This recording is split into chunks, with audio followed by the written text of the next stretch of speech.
Jerome Weimer, the COVID response commander, just to go through a variety of issues to update the people of Victoria as to where the pandemic response and particularly the Sydney cluster is up to. So today we record our 53rd day without community transmission in Victoria.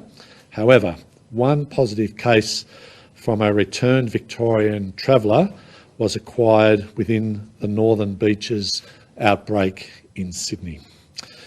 Close contacts of that person are currently understood to be limited, with contact tracing underway and further investigations ongoing.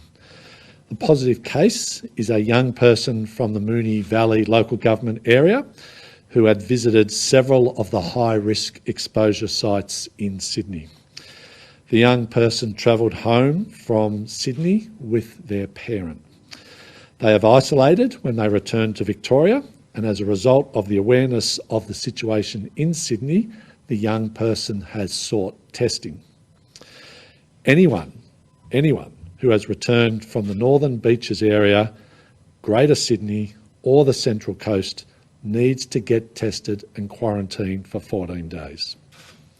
All close contacts of the family have been interviewed, and the Department of Health is following up with any secondary close contacts. Rapid response testing for all of those close contacts is underway.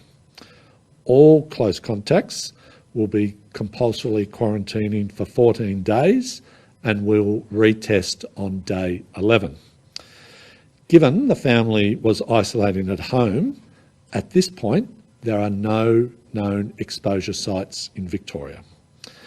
As of midnight last night, nobody, Victorian or otherwise, who has been in the New South Wales red zone from the 11th of December is eligible to come to Victoria.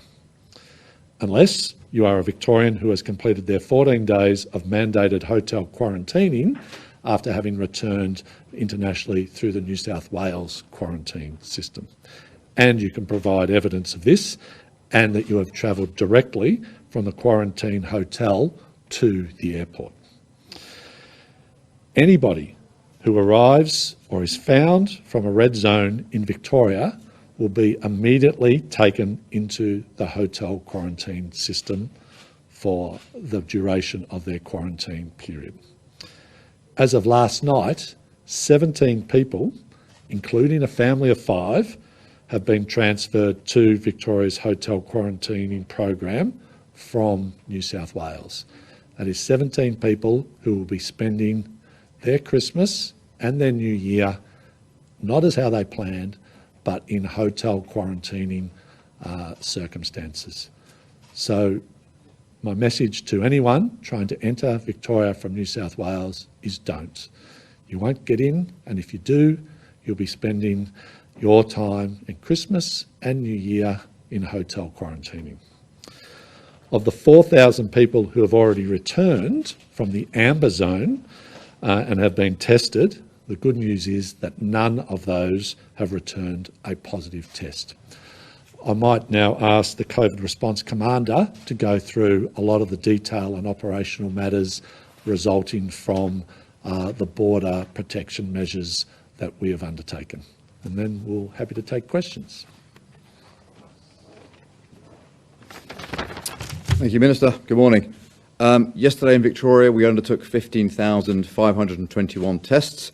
That's a significant upswing in testing activity, and I'm very grateful to all Victorians who came out and got tested yesterday. We know, of course, that some of our testing stations were particularly busy, particularly those near the airport and those in the north and east of our state. And I'm particularly pleased to see so many returning Victorians making sure they do the first thing we've asked them to do, which is to get home, get tested, and to isolate for 14 days in the case of travellers returning yesterday. The positive case we've identified in the western suburbs, as the Minister has described, is the illustration. It highlights why it is so important that everybody who has returned from Sydney since the 11th of December gets tested. If you have not yet been tested since your return from Sydney, since the 11th of December, we need you to go and get tested today. Over 4,000 people who returned at the weekend from the Greater Sydney Amber Zone have already done just that, and those test results are all negative. It is critical that all the remaining people, particularly those who returned over the weekend and those who arrived again yesterday, if they haven't been tested yet, that they do so immediately. We, of course, know we have all the details of people who applied for amber permits. There are 20,000 people who applied for amber zone travel permits on Saturday and Sunday. Apart from the 4,000 negative test results we've already received, and of course results come in continually, every other one of those people will be continually chased up to ascertain whether they actually travelled into our state, and if they did, we will continue to chase them until we have their negative test result or otherwise. There is a huge effort now underway with contact tracers, with our call centres and with our authorised officers to ensure that we account for every single person who came back into the state from the red zone and amber zone areas, and that we can be confident that they've been tested and we can be confident that they are not carrying the coronavirus. Until midday yesterday, we had 4,000 applications for people returning Victorians returning from the red zone yesterday. I will have a further update earlier on this afternoon, but we expect that to be the bulk of the number. And again, all those 4,000 individuals will need to get tested. If they didn't do it yesterday, to do it today. We will be chasing up every single one of those individuals to make sure they have done just that. So far, we've also seen around 21,000 people who have been messaged extensively and will continue to be messaged, who returned earlier from the 11th of December, who will continue to be an area of focus for us. In addition, we're in contact with over 1,000 hotels to identify any Northern Beaches travellers. From that, we've identified 36 people of interest who we are now working with. Again, they'll be tested and encouraged to isolate until we've seen their results. At this point in time, we're dealing with a total of 300 identified close contacts from the New South Wales cluster. When I say close contacts, these are people who we know have been in either the red zone or in the amber zone, and who we are continuing to pursue in terms of testing results and isolation requirements. I expect that number to grow over the coming days as we get test results for the remaining returning travellers. And for the avoidance of doubt, any Victorian who returned from Greater Sydney yesterday, Monday, needs to get tested, needs to isolate for 14 days at home. There are no shortcuts to that isolation period. You need to get your results and stay at home for 14 days, and then you can be released out. And again, we'll be in touch with you to make sure you do just that. As the Minister has said, as of midnight last night, we closed our borders to all returning travellers from the Greater Sydney and Central Coast areas. So now anybody who is coming out of those areas, Victorian or otherwise, will not be able to go through our land border checkpoints. They will be turned back. Obviously, the airlines have been very cooperative, and I thank them for their support. We are obviously seeing very few flights now coming in from New South Wales. Clearly, green zone travellers can continue to arrive in Victoria. Of course, they'll be asking to monitor for symptoms, but passengers from the red zone will not be able to enter into Victoria. Any that do find themselves here will find themselves into mandatory hotel quarantine. As the Minister said, 17 people have already entered into that scheme in the last couple of days. Finally, I would like to acknowledge, of course, the disruption that this has all caused. We know that many, many thousands of people have had to cut short their plans and come home earlier than they would have anticipated. And of course, many other Victorians are not able to continue their travel plans to Sydney. That, of course, is a matter of great regret. We apologise for that inconvenience, and we thank everybody for their support and for the really outstanding behaviour that we've seen. We did see some very busy scenes at the border crossings, particularly yesterday afternoon and late into the night. We did ensure through our colleagues in VicPol that any people who were queuing at the border at midnight were able to proceed through. So we ensured that people got through in an effective way. But at this point in time, we have now closed our borders, and we would ask people to stay put until our colleagues in New South Wales are on top of this outbreak, and we can be confident that we can move into the new year with more confidence. Thank you very much. Thanks, Jerome. And I also want to acknowledge the significant disruption that these arrangements are causing to families and communities right across the country. We apologise for that, but we don't apologise for keeping Victorians safe. And that's our priority. Victorians have sacrificed so much to get us to this point, and we will take all the necessary measures to keep Victorians safe so we can have a COVID-safe Christmas, New Year and summer. So I want to thank all of our agencies who have been part of this enormous effort. This will continue on for as long as is necessary, and there's an enormous amount of people who are out there working through contact tracing, through the testing procedures, hundreds of Victorian police who have had to leave their families at this very special point of the year. I want to thank all of those families, all of those frontline workers, VicPol, for the enormous efforts that they're all putting in to keep Victoria safe. Happy to take any questions. So what can you tell us about the young person in terms of, did they fly home, did they drive home? They drove home. They drove, and did they stop anywhere on the way? I think it was gonna die, and we've been working with our New South Wales colleagues who have now listed that site as a exposure site in New South Wales. But at this point, no exposure sites have been identified in Victoria. Minister, can you clarify Gunnedah or Gundagai? Gundagai would be more logical. I think it's gonna die. I think, but we'll clarify that in the Cho's release. All I know is it's north of the border.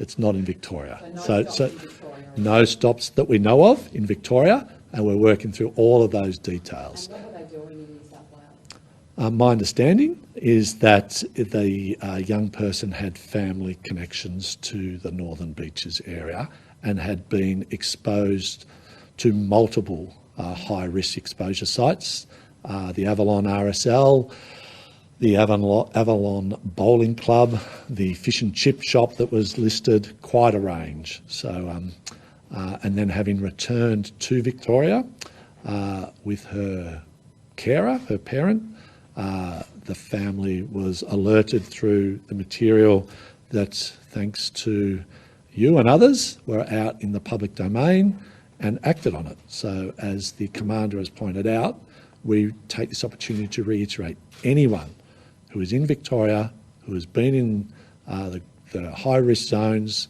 Northern Beaches, Greater Sydney, the Central Coast, from those dates of the 11th of December onwards, please, you have to get tested, as this young person has done, and done the right thing. What was the gap between her returning and getting tested? As I understand it, we're working through those issues now. Got home on the 17th late and was tested on the 20th.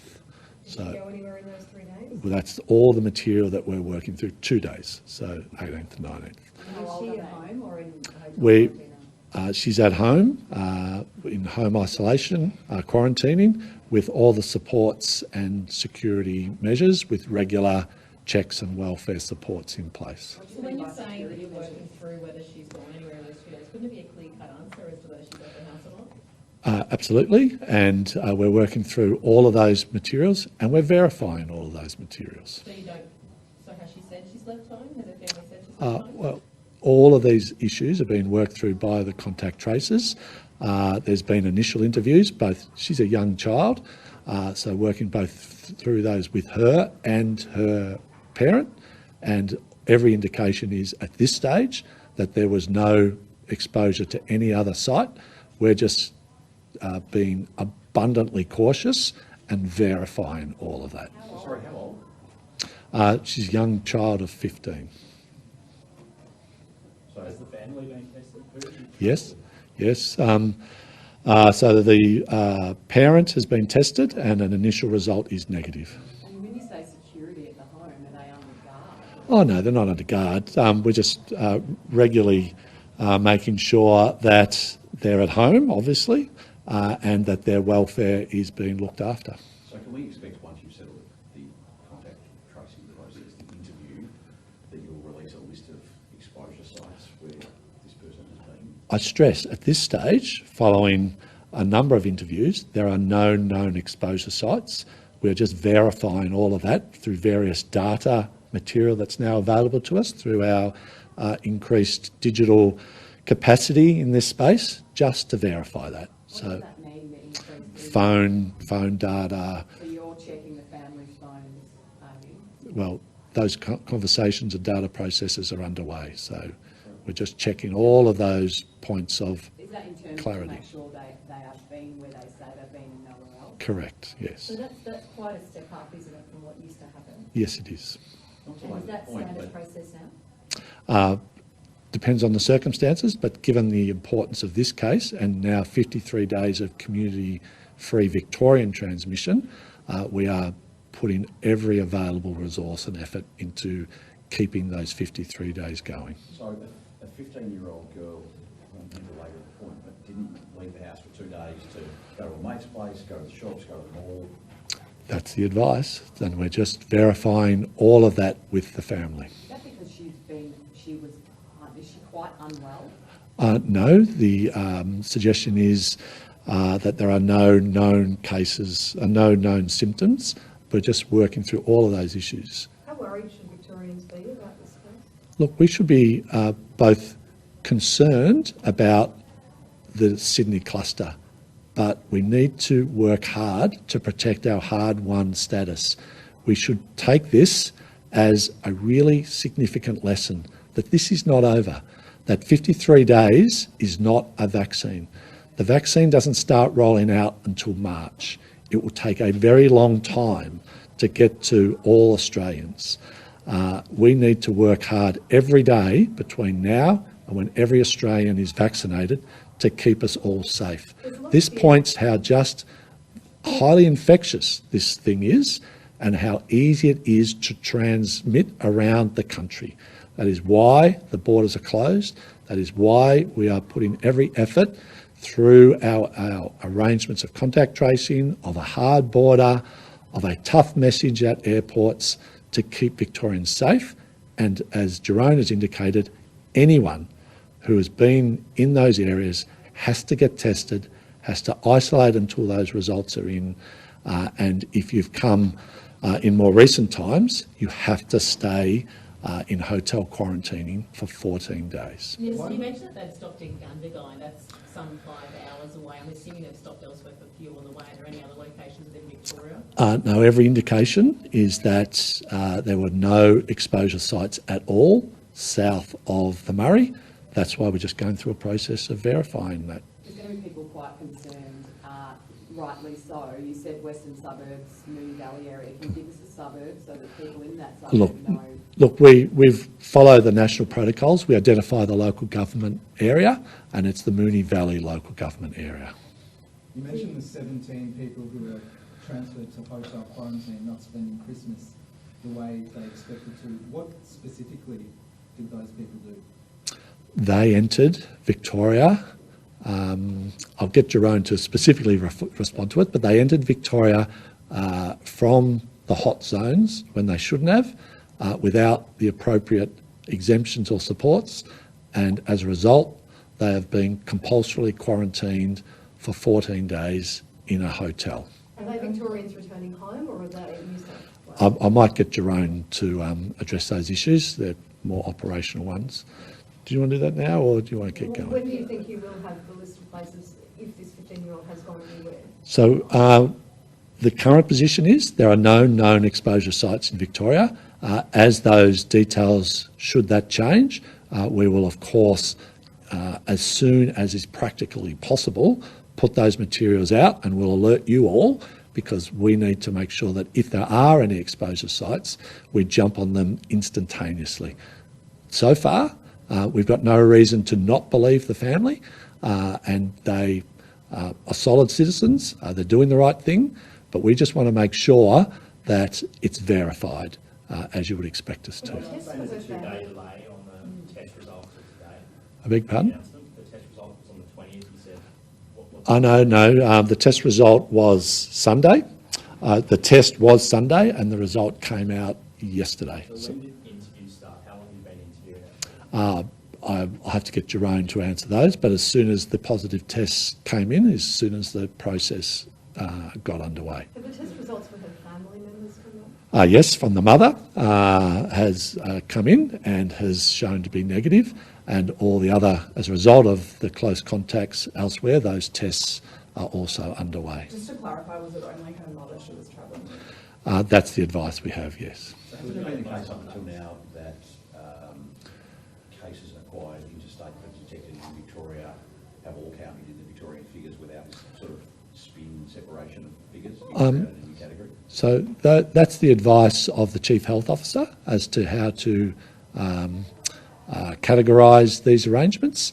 You will see there's been a couple of new additions over over the 53 days of COVID-free Victorian status, we've introduced once the international flights started up again, we've introduced the daily report on internationally acquired COVID, and as now with our first interstate acquired COVID, we've provided, for the sake of complete transparency, a new interstate category of acquisition. It does seem to be you finding new and creative ways to avoid putting it on our Well, your new and creative is our open and transparent. We want to make sure that we provide all the accurate information we can to Victorians, so they've got all the information they need to stay safe over this summer period, and particularly Christmas and New Year. This is a really serious position that Victoria is in. We're working with our New South Wales colleagues, and we are giving them every support that we possibly can in the expectation that they'll get on top of their Sydney cluster.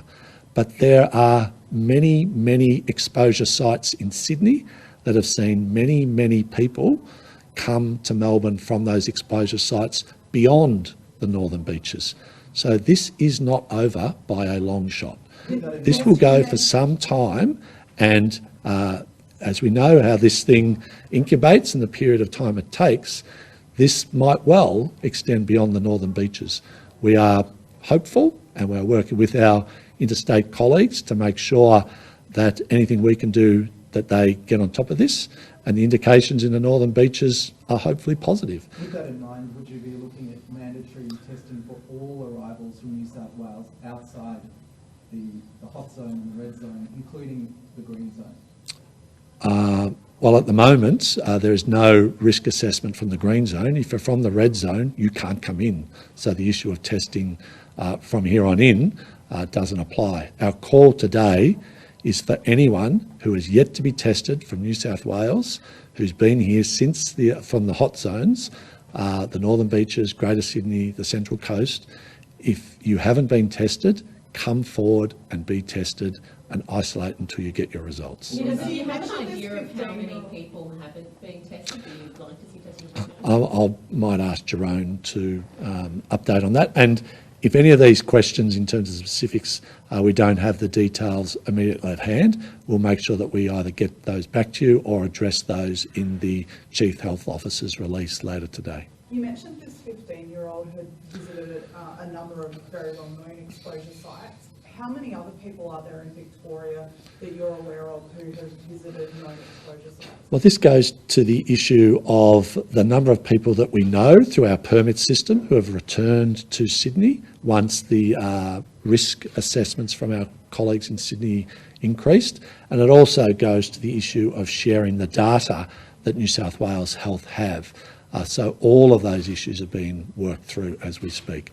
In terms of the specific number, I don't have that, but if it's available, we'll certainly make sure we get that to you. Would the department have that information? Again, we'll address that either if Jerome's got it, or if not, if it's available, we'll make sure that that's provided in the Chief Health Officer's update. But understand, we're working very closely with New South Wales. I would reiterate both my New South Wales colleagues' public statement yesterday and the New South Wales Premier's statement yesterday. This is why QR codes, this is why accurate records at venues are so important. Being a smart aleck and putting false information, or being lax and not putting any information, if you're either a participant or the venue operator, is a huge risk. And this indicates how risky this can be. What did you make of Jenny McArthur's statement last night? Oh, look, I've got nothing to add to the comments other than what the Premier made yesterday. I will take the opportunity of supporting the Premier's apology.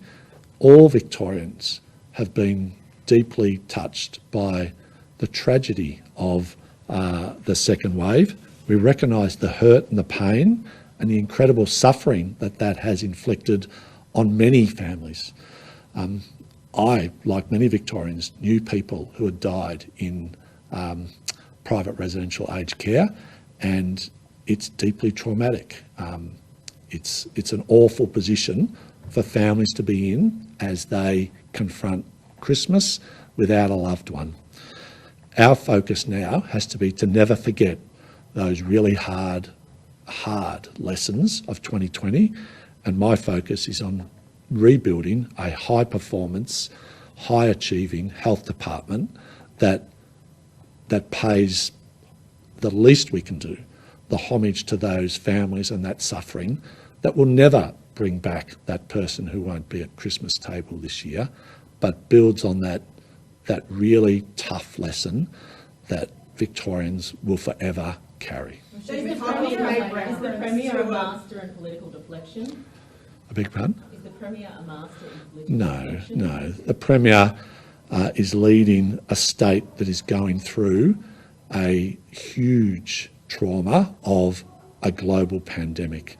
And the Premier is leading by example a group of people, whether they be ministers, departments, frontline workers, 700 police, thousands of people who are going to learn these lessons of 2020 and build not just a high performance and high achieving health department, which is my focus, but a better Victoria that will come back from the bitter lessons of 2020, better and stronger, and will forever remember those families and those people who have lost their lives over the course of 2020 to this vicious global pandemic. Why isn't he fronting media today then? Why is he just leaving it to a pool vision? I beg your pardon? Cabinet reshuffle?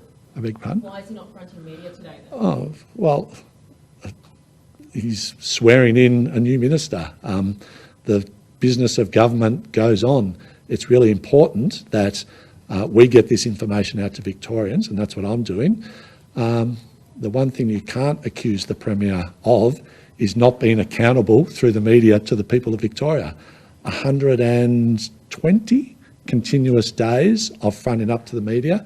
I'm pretty sure he was up yesterday, and the Premier has led this state through one of the most traumatic years in our history in a way that I am astounded by and extremely proud of. Justice Coate made some pretty damning findings about DHHS. Were you at all surprised by those findings as a minister who's been part of this department for quite some time?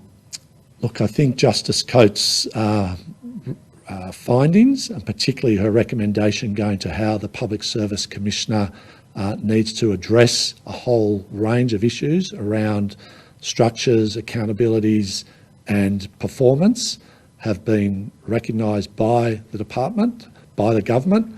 That's why my focus is to build on the announcement already made by the Premier under the machinery of government changes to create a dedicated high-performance health department.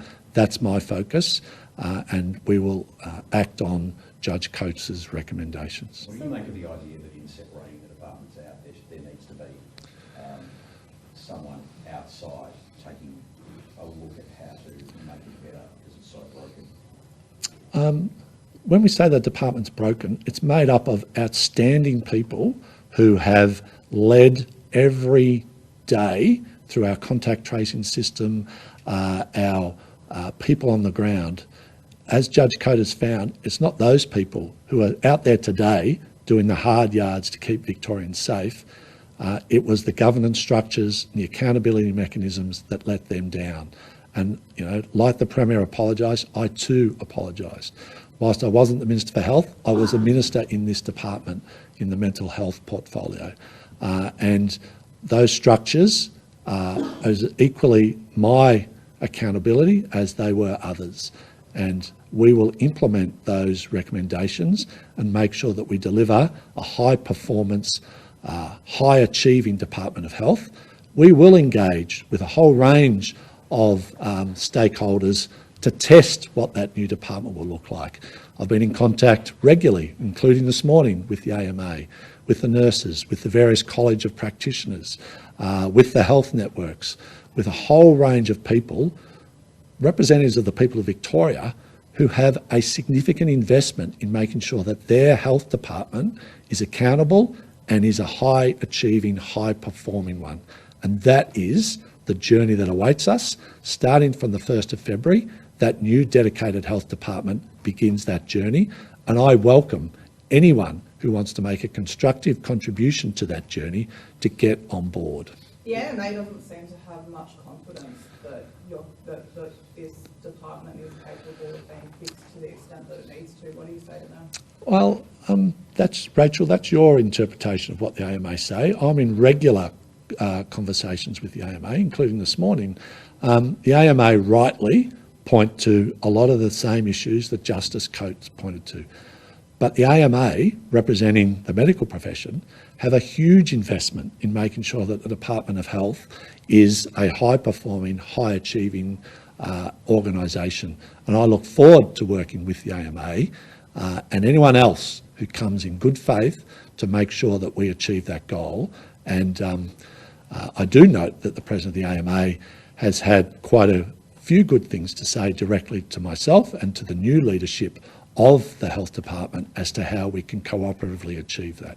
Just on aged care, that was the other report that came out yesterday, what happened in some of the homes in aged care in Victoria. Obviously it's a federal responsibility, but how concerned are you by what was raised in the report itself, and how can Victorians, how worried should we be going forward that this could happen again? Look, private residential aged care continues to be a huge risk right across Australia, not just Victoria. We were a little bit disappointed that this report didn't go as far as it perhaps could have, particularly when it comes to preventive measures. At the moment, we, across the country, are still exposed, except in northern beaches of New South Wales, we are still back in the position we were pre-COVID, that the federal government's support for keeping workforce in one location in aged care is not in place anymore. The Victorian government took the view that that is a preventive measure that should be kept in place for as long as COVID is here. Unfortunately, the Commonwealth took a view that it's a responsive measure that will only be implemented if COVID breaks out. It's too late when that happens.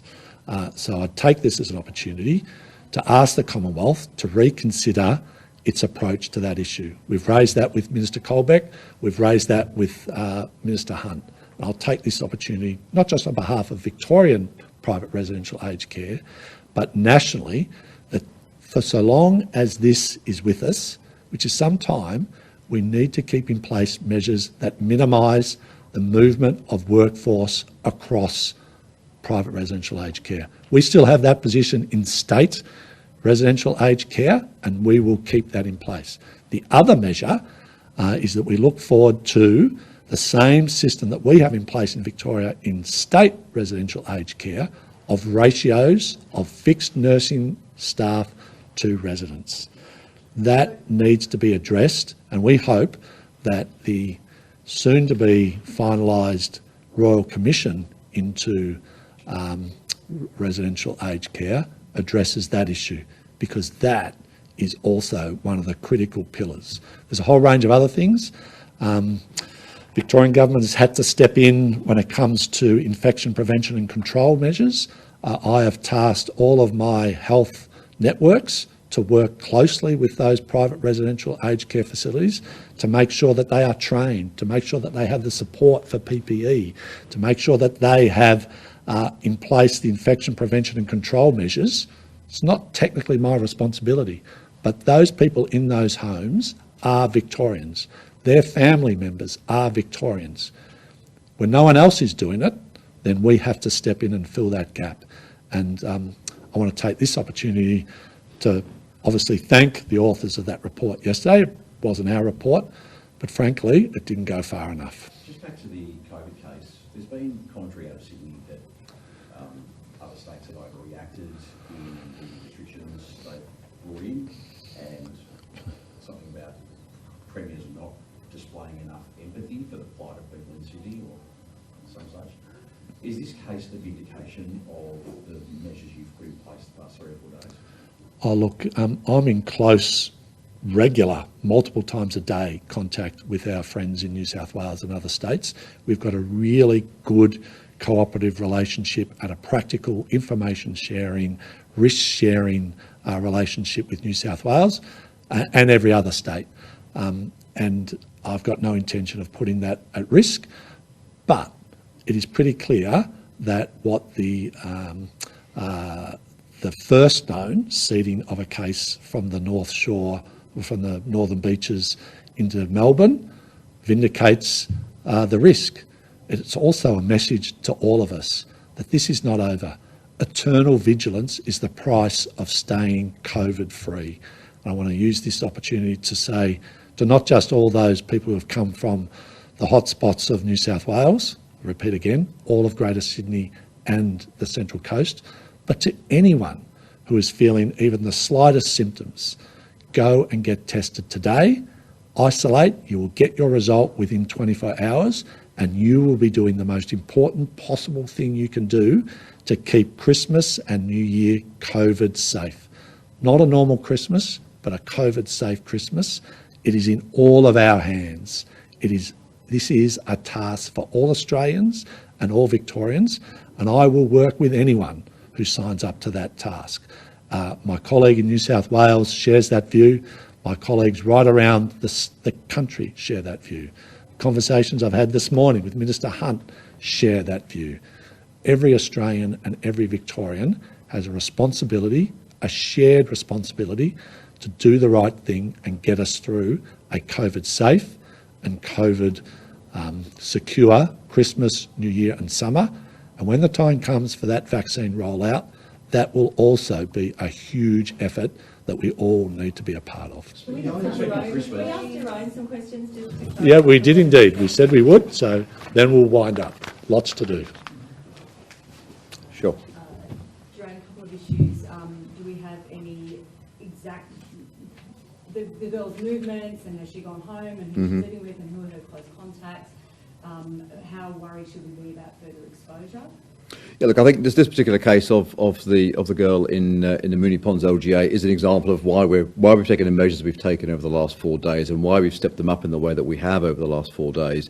Look, I just want to highlight, this family has done what literally tens of thousands of people do. They go on holiday, they meet family in another state, they do the things that we do, and they come home. And their family has done absolutely the right thing. They went out and got tested. We saw those test results yesterday afternoon, I think middle of the afternoon, late afternoon. The interviews and discussions started immediately, went on well into the night to establish both her circumstances, those of her parent, their exact movements, also those of any other household members that may be there. Those conversations will carry on to today. Can I just highlight, and we've all been through this many times now over the last 3 or 4 months, for the family that's at the centre of this is a very distressing and complex thing for them to deal with. So we need to treat this with respect and with integrity, and ensure that we will provide every single support to that family so they can isolate safely. That is our job. It is our job to make sure we identify any other contacts that they've had and to make sure that they're safe. And we're doing that work at this point in time. Is it Gundagai? I'll confirm with that afterwards. I don't have that in front of me. The 17 people who have tried to come in Yep. and gone to home quarantine. Yep. What can you tell us about their circumstances? Yeah, so the 17 people who've arrived at our airports over the last day and a half, 2 days, and arrived without the right permit. So we have people who came out of the Northern Beaches on Saturday and Sunday, and we said on Friday afternoon, we said anybody who comes out of the Northern Beaches is not permitted to enter into Victoria. They will go straight into hotel quarantine. That was a position on Friday, on Saturday and on Sunday. So we have some of those 17 who are in hotel quarantine because they arrived at an airport despite being asked not to leave the Northern Beaches. There are others who arrived yesterday, again at the airport, who are not returning Victorians coming out of Greater Sydney, but other people coming out of Sydney, and as such were not eligible to travel and arrive. And do they seem to have made errors, or were they willfully disregarding those rules? I don't have the details of every single case, James, but that would have been a combination of those factors. And look, we take a very pragmatic approach to this, and we've said many, many times over the last few days, please, if you are in Sydney, do not come to Victoria. From midnight on Sunday night, if you're in Sydney, you cannot come to Victoria unless you're a returning Victorian. From midnight last night, you cannot come from Sydney or Central Coast into this state. You will be turned back at the border if you find yourself at an airport. And the airlines have been very cooperative in supporting the embarkation processes and making sure those are tight. We're still finding some people come to the net. That's how the net works. We will identify you and we will take you respectfully into hotel quarantine. That is not our preference. We would rather you wherever you were in New South Wales, and to ride out that storm there. Just to confirm. Yeah. All of those 17 arrived via planes. Yep. And none are returning Victorians. That's right. So, well, there would have been some there are some returning Victorians in the 17 who came out of the Northern Beaches hotspot. We were very clear, because New South Wales also said you cannot leave the Northern Beaches hotspot, you have to stay isolated at home. We clearly have a number of people who disregarded that advice, arrived at one of our airports and were therefore taken into hotel quarantine. Just on that Gundagai stopover, Yeah. are we talking a fuel stop or like sitting down and dining in a cafe? My understanding is it's a brief stop. And And it's can on we the get New the South actual name Wales of that? Health website. It's on- So I'd refer you to the yeah. New South Wales Health website, which has those Yep. details. And James? how many other people are we worried about? So look, at this point, the work we're doing through our contact tracing is right now we have 300 people who we know have been exposed to those exposure locations that New South Wales have listed. 300 people in Victoria who are being tested, who are being isolated, and who are working with our contact tracing colleagues and health colleagues. So they are being supported. We expect over the coming days, as more of those returning Victorians from yesterday get themselves tested and contact us, that number will grow. And that is what we're geared up to do. It is our job to ensure that when those people come forward, that we work them through a logical process of understanding their exposure. We make sure they can safely isolate. We provide them with the welfare and the support to do that. Other than the one negative test, is there any capacity for the government to do tracking or tracing of people who arrived from the Northern Beaches or the Central Coast after the 11th of December, but before the hard restrictions came in? Yeah, so as we've said at previous discussions from this podium, we have 21,000 people who we know arrived from the 11th of December to the 18th, 19th of December, mainly by air, because obviously we have all the flight manifests. Everybody who arrived by air from Sydney Airport has been sent repeated text messages to encourage them to go and get tested. But Now, other than the test, is there anything more that you'll do? well, we will continue to ensure that we will follow up with all those individuals to make sure they get tested. So until we see their negative test results come through, we will keep chasing them. So how many are you waiting for to get tested? So we are, so at this point in time, if I focus in particular, we've seen, 10,000 additional tests in the last 2 days alone compared to what we did last week. So we are seeing literally thousands of people coming forward who are clearly returning out of Greater Sydney. We are starting to close down the remaining number, and we'll see that number shrink over the days ahead. And are you able to speak any more to what the ramped up tracing method was to check the veracity of that girl and her mother's claims as to that they haven't left their house? Is it literally just looking at phone data for GPS data, or is there other ways as well? Yeah, look, there's a number of ways we'll use, and this is all in the context of a supportive conversation with the family to help them to pull out what are their movements and where are the exposure risks. So part of our checks will be we will access some phone data to understand the movements of their phones over that period of time. We will do that for other members of their household as and when is appropriate. So this is a significant case for us because this is the first highlight of what we've been talking about for the last 4 days. Every single person who has returned from Greater Sydney, Central Coast, Northern Beaches has exactly the same risk profile as this individual. And that is why we need you to go and get tested. That's why we need you to go get tested today, if you haven't done it already, so we can ensure that if you are positive, we support you and we protect you from the rest of the community. One point of clarification on this, on the case. Yep. Earlier, the Minister said that there were still close contacts of the positive case who were pending test results. How many close contacts are there? What is their relationship to the girl, and when do you expect test results? Yep, so there are a total of 4 household members in the house. Those other 2 household members are being tested this morning with our rapid testing process. We will have those results later on today. And have they had exposure sites? Have they been isolated? Again, those conversations are going on at this point in time. Do you know? Those conversations. So again, the interview started late yesterday afternoon. They're carrying on into the evening. They were carrying on this morning. At this point in time, no exposure sites have been identified. By any members? No, hang on. Bear in mind, we need to ascertain first whether these people are infectious or whether they're not infectious. Bear in mind that the child only returned on the 18th, late on the 17th, early on the 18th. So we know that there is an exposure transmission of this particular virus. So therefore we have tested the mother. The mother at that point yesterday was negative. We are testing the household members today. The mother had the longest exposure period. So we are working through a clinical, disciplined, operational process, and we will continue to do that. That's 4 total, that's 4 trials, including the child. Sorry? Surely one of the first things you'd ask the people in the house is, where have you been? We are undertaking all those discussions. Those started yesterday afternoon. We are not going to go and announce a whole series of possible exposure sites if we don't know people were infectious at that time. In terms of the timeline of the virus, it is unlikely at this point that that would have been a significant window of risk. If we see a series of positive test results this morning, exposure sites will go up this afternoon. We will go through this in an orderly, managed way. Somebody asked earlier, should we be concerned? We should be very aware. We should be very aware that what we've been talking about for the last 4 days is that we have a significant exposure in Greater Sydney, and we are seeing tens of thousands of people over the last 2 weeks who have come back from Sydney. That's why we need them to get tested. If you're positive, we can then manage the risk. If you don't get tested, we can't manage the risk. What's the trigger point for mandatory testing for all return travellers from New South Wales? We made this very clear. So we are requiring everybody who's returned from the hot zones or from the red zone to get tested. We are requiring every single Victorian who returned yesterday under the exemption permit to get tested.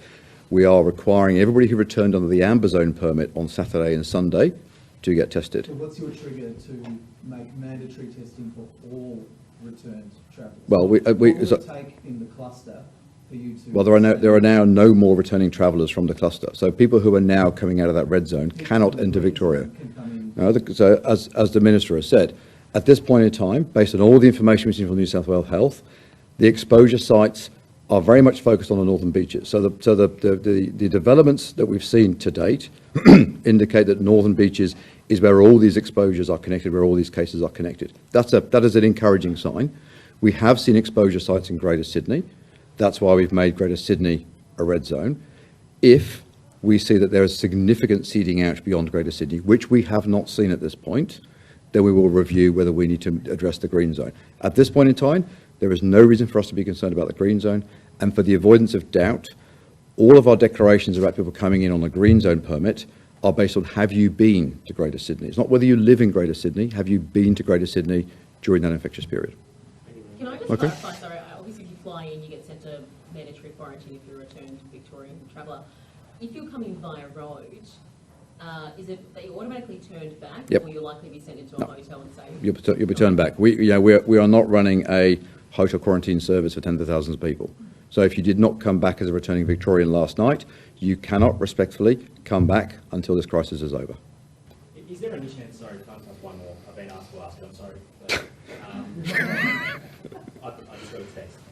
Is there any prospect, it might be one for the Minister. Your job's not worth not asking. I'm sorry. Is there any prospect, if there are single digit cases, say in New South Wales, we think there will be, and maybe that continues tomorrow or the day after, is there any prospect at all of a pre-Christmas border opening? Look, this is a matter for Brett as our Chief Health Officer. We absolutely, there is a long way to go on managing this particular cluster. We have 83 cases that we're aware of. There will be some more cases, I'm sure, that have come in overnight.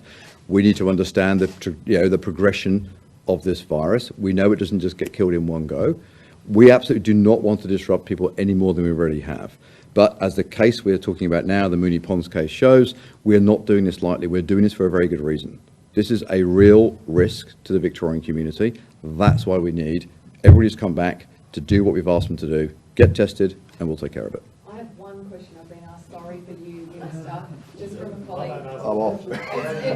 I'm sorry, it's really left of field from Canberra. They're asking if you are concerned about Victorian fruit and vegetable going to waste. Business has been hit hard because of the lack of pickers. I'm not putting it on. No worries. Thank you very much. Thank you. Thank you all.